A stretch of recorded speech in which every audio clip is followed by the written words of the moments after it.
ನಮಸ್ಕಾರ. ಮರಣದ ನಂತರ ಏನಾಗುತ್ತೆ ಅನ್ನೋದು ಬಹುಶಃ ಎಲ್ಲರನ್ನೂ ಒಂದಲ್ಲ ಒಂದು ಹಂತದಲ್ಲಿ ಕಾಡುವ ಪ್ರಶ್ನೆ ಅಲ್ವಾ? ಹಿಂದೂ ಧರ್ಮದಲ್ಲಿ ಈ ಪಯಣವನ್ನ ಕೇವಲ ಒಂದು ರಹಸ್ಯವಾಗಿ ಬಿಟ್ಟಿಲ್ಲ. ಬದಲಿಗೆ ಶ್ರಾದ್ದ ಕರ್ಮ ಅನ್ನೋ ವಿಧಿವಿಧಾನಗಳ ಮೂಲಕ ಆತ್ಮದ ಪ್ರಯಾಣಕ್ಕೆ ಒಂದು ಸುಂದರವಾದ ಸ್ಪಷ್ಟವಾದ ಮಾರ್ಗದರ್ಶನವನ್ನೇ ನೀಡಲಾಗಿದೆ. ಇದು ಕೇವಲ ಒಂದು ಕ್ರಿಯೆ ಅಲ್ಲ, ಇದು ಆತ್ಮಕ್ಕಾಗಿ ನಡೆಸೋ ಒಂದು ಪವಿತ್ರವಾದ ಯಾತ್ರೆ.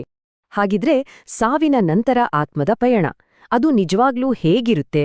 ಶತಮಾನಗಳಿಂದ ಮಾನವನನ್ನ ಕಾಡ್ತಾ ಬಂದಿರೋ ಈ ದೊಡ್ಡ ಪ್ರಶ್ನೆಗೆ ಉತ್ತರ ಹುಡುಕೋ ಪ್ರಯತ್ನ ಮಾಡೋಣ ಬನ್ನಿ. ನೋಡಿ, ಹಿಂದೂ ಧರ್ಮದಲ್ಲಿ ಈ ಪ್ರಶ್ನೆಗೆ ಒಂದು ಅದ್ಭುತವಾದ ಉತ್ತರವಿದೆ. ಅದೇ ಶ್ರಾದ್ದ ಕರ್ಮ. ಇದನ್ನ ಆತ್ಮದ ಪಯಣಕ್ಕಾಗಿ ಇರೋ ಒಂದು ಪವಿತ್ರ ನಕ್ಷೆ, ಒಂದು ಸೇಕ್ರೆಡ್ ರೋಡ್ ಮ್ಯಾಪ್ ಅಂತಾನೆ ಹೇಳ್ಬಹುದು. ಈ ಪ್ರಾಚೀನ ವಿಧಿಗಳು ಆತ್ಮ ತನ್ನ ಮುಂದಿನ ಹಂತಕ್ಕೆ ಸುರಕ್ಷಿತವಾಗಿ ಸಾಗಲು ಸಹಾಯ ಮಾಡುತ್ತವೆ. ಸರಿ, ಹಾಗಿದ್ರೆ ಈ ಯಾತ್ರೆ ಶುರುವಾಗೋದು ಎಲ್ಲಿಂದ?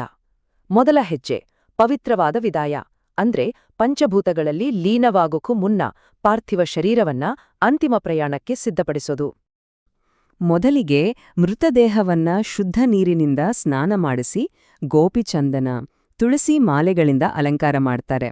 ಇಲ್ಲಿ ಒಂದು ಇಂಟ್ರೆಸ್ಟಿಂಗ್ ಹೋಲಿಕೆ ಇದೆ ನೋಡಿ. ಈ ಸಿದ್ಧತೆಯನ್ನ ಯಜ್ಞದ ಅಗ್ನಿಗಾಗಿ ಕಟ್ಟಿಗೆಯನ್ನ ಸಿದ್ಧಪಡಿಸೋದಕ್ಕೆ ಹೋಲಿಸಲಾಗುತ್ತೆ. ಅಂದ್ರೆ ಈ ದೇಹ ಒಂದು ಅಂತಿಮ ಯಜ್ಞಕ್ಕೆ ಸಮರ್ಪಣೆ ಆಗ್ತಿದೆ ಅನ್ನೋ ಭಾವ. ಆಮೇಲೆ ಕುಟುಂಬದ ಸದಸ್ಯರೆಲ್ಲ ಪ್ರದಕ್ಷಿಣೆ ಹಾಕಿ ಬಾಯಲ್ಲಿ ಅಕ್ಕಿಯನ್ನಿಟ್ಟು ಅಂತಿಮ ನೈವೇದ್ಯವನ್ನ ಸಲ್ಲಿಸ್ತಾರೆ. ಈ ಸಮಯದಲ್ಲಿ ಕುಟುಂಬದ ಪಾತ್ರ, ಅದರಲ್ಲೂ ಮಗನ ಪಾತ್ರಕ್ಕೆ ಎಷ್ಟು ಮಹತ್ವ ಇದೆ ಅಂದ್ರೆ ಶಾಸ್ತ್ರಗಳಲ್ಲಿ ಹೀಗೇಳಲಾಗತ್ತೆ: ತಂದೆಯ ಪಾರ್ಥಿವ ಶರೀರವನ್ನು ಹೊತ್ತು ಸ್ಮಶಾನಕ್ಕೆ ಸಾಗುವ ಪ್ರತಿ ಹೆಜ್ಜೆಗೂ ಮಗನು ಅಶ್ವಮೇಧ ಯಾಗ ಮಾಡಿದಷ್ಟು ಪುಣ್ಯವನ್ನು ಗಳಿಸ್ತಾನೆ ಅಂತ. ಅಂದ್ರೆ ಇದು ಕೇವಲ ಒಂದು ಕರ್ತವ್ಯ ಅಷ್ಟೇ ಅಲ್ಲ, ಅದೊಂದು ಮಹಾಯಜ್ಞಕ್ಕೆ ಸಮ. ಇನ್ನು ಚಿತೆಗೆ ಬಳಸೋ ಬೆಂಕಿ ಕೂಡ ಅದು ಯಾವುದೋ ಒಂದು ಸಾಮಾನ್ಯ ಬೆಂಕಿ ಅಲ್ಲ. ಮೃತರ ಜೀವನದ ಹಂತಕ್ಕೆ ತಕ್ಕಂತೆ ಬೇರೆ ಬೇರೆ ರೀತಿಯ ಅಗ್ನಿಯನ್ನು ಬಳಸಲಾಗುತ್ತೆ. ಇದು ಅವರ ಸಾಂಸಾರಿಕ ಜೀವನದ ಪೂರ್ಣಾಹುತಿಯನ್ನು ಸಂಕೇತಿಸುತ್ತೆ. ಉದಾಹರಣೆಗೆ, ಪತ್ನಿ ಜೀವಂತ ಇರೋ ಗೃಹಸ್ಥರಿಗೆ ಉಪಾಸನಾ ಅಗ್ನಿ, ಹೆಂಡತಿಯಿಲ್ಲದವರಿಗೆ ಉತ್ಪನ್ನ ಅಗ್ನಿ, ಬ್ರಹ್ಮಚಾರಿಗಳಿಗೆ ಕಪಾಲ ಅಗ್ನಿ. ಹೀಗೆ ಪ್ರತಿಯೊಂದು ಕ್ರಿಯೆಯಲ್ಲೂ ಎಷ್ಟು ನಿಖರತೆ, ಎಷ್ಟು ಆಳವಾದ ಅರ್ಥ ಇದೆಯಲ್ವಾ? ಕೊನೆಯಲ್ಲಿ ತಲೆಬುರುಡೆಯನ್ನ ಓಡಿಯಲಾಗುತ್ತೆ. ಯಾಕೆಂದ್ರೆ ಬ್ರಹ್ಮರಂಧ್ರ ಅನ್ನೋ ಒಂದು ಪವಿತ್ರ ಬಿಂದುವಿನ ಮೂಲಕ ಆತ್ಮವನ್ನ ಹೊರಗೆ ಕಳಿಸ್ಬೇಕು. ಇದೇ ಭೌತಿಕ ಶರೀರದಿಂದ ಆತ್ಮಕ್ಕೆ ಸಿಗುವ ಸಂಪೂರ್ಣ ವಿಮೋಚನೆ. ಸರಿ, ದಹನಕ್ರಿಯೆ ಮುಗೀತು. ಆದ್ರೆ ಕಥೆ ಇಲ್ಲಿಗೆ ಮುಗಿಯಲ್ಲ. ಆತ್ಮದ ನಿಜವಾದ ಪ್ರಯಾಣ ಶುರುವಾಗೋದೇ ಈಗ. ದಹನಕ್ರಿಯೆಯ ನಂತರದ ಮೊದಲ 10 ದಿನಗಳು ಅತ್ಯಂತ ನಿರ್ಣಾಯಕ. ಭೌತಿಕ ದೇಹವನ್ನ ಬಿಟ್ಟ ತಕ್ಷಣ ಆತ್ಮ ಪ್ರೇತತ್ವ ಅನ್ನೋ ಒಂದು ಸ್ಥಿತಿಗೆ ಹೋಗುತ್ತೆ. ಇದನ್ನ ಒಂದು ರೀತಿ ಮಧ್ಯಂತರ ಸ್ಥಿತಿ, ಅಂದ್ರೆ ಶರೀರವಿಲ್ಲದ ಒಂದು ತಾತ್ಕಾಲಿಕ ಸ್ಥಿತಿ ಅಂತ ಹೇಳ್ಬಹುದು. ಈ ಸ್ಥಿತಿಯಿಂದ ಆತ್ಮವನ್ನ ಪಿತೃಗಳ ಜಗತ್ತಿಗೆ ಸೇರಿಸೋದೇ ಮುಂದಿನ ಎಲ್ಲಾ ಕ್ರಿಯೆಗಳ ಮುಖ್ಯ ಉದ್ದೇಶ.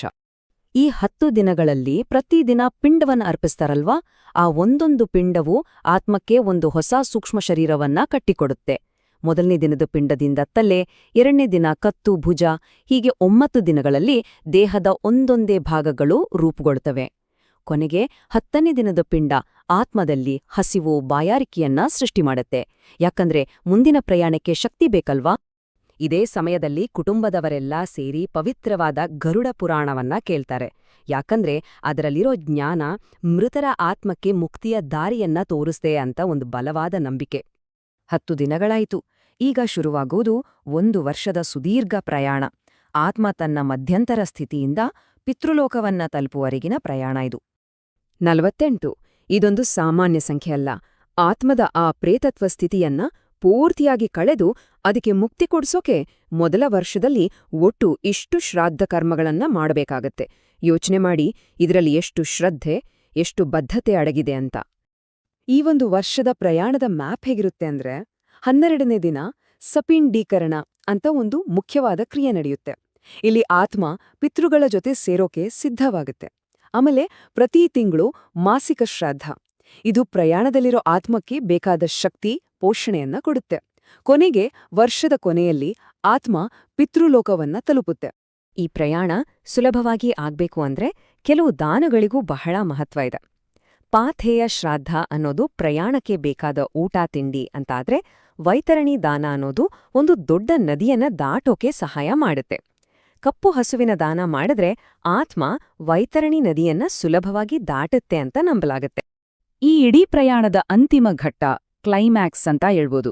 ಅದೇ ಅಗಲಿದ ಆತ್ಮ ತನ್ನ ಪೂರ್ವಜರ ಜೊತೆ ಒಂದಾಗೋದು.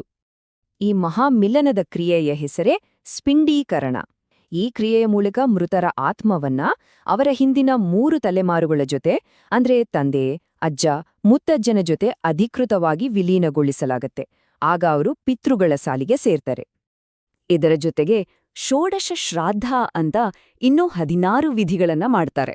ವಿಷ್ಣು, ಶಿವ, ಯಮ ಹೀಗೆ ಬೇರೆ ಬೇರೆ ದೇವತೆಗಳಿಗೆ ಈ ಶ್ರಾದ್ದಗಳನ್ನ ಅರ್ಪಿಸಿದಾಗ ಆತ್ಮದ ಪ್ರಯಾಣದಲ್ಲಿರೋ ಅಡೆತಡೆಗಳೆಲ್ಲ ನಿವಾರಣೆಯಾಗಿ ಪಯಣ ಸುಗಮವಾಗತ್ತೆ ಅಂತ ನಂಬಲಾಗತ್ತೆ. ಸರಿ, ಈ ಎಲ್ಲಾ ಕ್ರಿಯೆಗಳು ಮುಗಿದ ಮೇಲೆ ಎಲ್ಲವೂ ಮುಗಿತಾ? ಇಲ್ಲ. ಜೀವಂತ ಇರೋರಿಗೂ ಅಗಲಿದವರಿಗೂ ಇರೋ ಸಂಬಂಧ ಅಲ್ಲಿಗೆ ಮುಗಿಯಲ್ಲ. ಅದೊಂದು ಶಾಶ್ವತವಾದ ಬಂಧ. ಇದಕ್ಕೆ ಆಶೌಚ ಅಥವಾ ಸೂತಕ ಅಂತ ಹೇಳ್ತಾರೆ. ಈ ಸಮಯದಲ್ಲಿ ಕುಟುಂಬದವರು ಕೆಲವು ನಿಯಮಗಳನ್ನ ಪಾಲಿಸಬೇಕು. ಹೋಮಹವನ, ವೇದಾಧ್ಯಯನ, ಮದುವೆ ಮುಂಜಿ ಈ ತರಹದ ಶುಭ ಕಾರ್ಯಗಳನ್ನ ಮಾಡೋ ಹಾಗಿಲ್ಲ. ದೇವರಿಗೆ ಪೂಜೆ ಮಾಡಿದ್ರೂ ಮಂತ್ರಗಳಿಲ್ಲದೆ ಮನಸ್ಸಿನಲ್ಲೇ ಮಾಡಬೇಕು.